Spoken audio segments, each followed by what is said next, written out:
Good afternoon guys. Tara magluto po tayo ng isda na may tomato.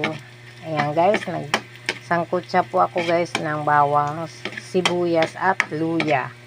Kasi po guys, yung isda po para mawala ng lansa. Ayan guys.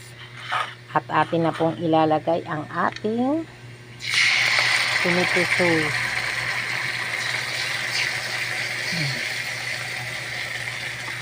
Yan guys. Bango. Sarap. Yan na po guys. Add natin ng water. Isang cup of water. Yan. Yan. Ayan lang natin po siyang kumulo guys. Ayan.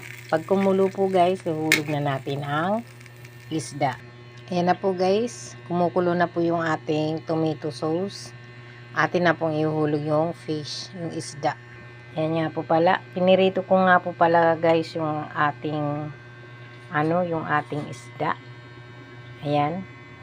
Ganyan po yung aking fish tomato.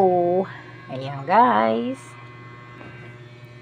Atin na pong ilaglag ang ating, iisa-isahin natin ang ating fish. Ayan guys. Ayan. Isa-isa lang. Kamay.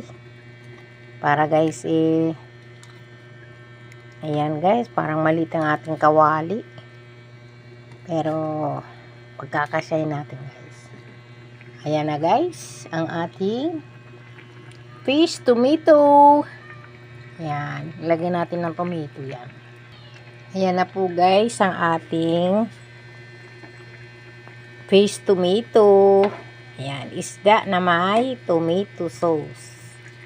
Ayan guys, para may iba naman. Ayan, ang isda na yan guys ay tilapia. Ayan. Ayan lang natin siyang pakuluan para lumasa hanggang sa kanyang laman. Gaganyan-ganyan natin. Ayan guys, ganyan lang po yung pagluluto ng ating fish tomato. Kaya ko nilagyan ko guys ito ng luya para mawala yung lansa niya. Yan guys. Kaya nga po pala guys, galing po ako ng pagtsatsyanggi guys. Ito po guys ay aking pong nabili sa pinagtsanggian ko sa Lugam. Ayan guys. Sarap yan guys. Oh.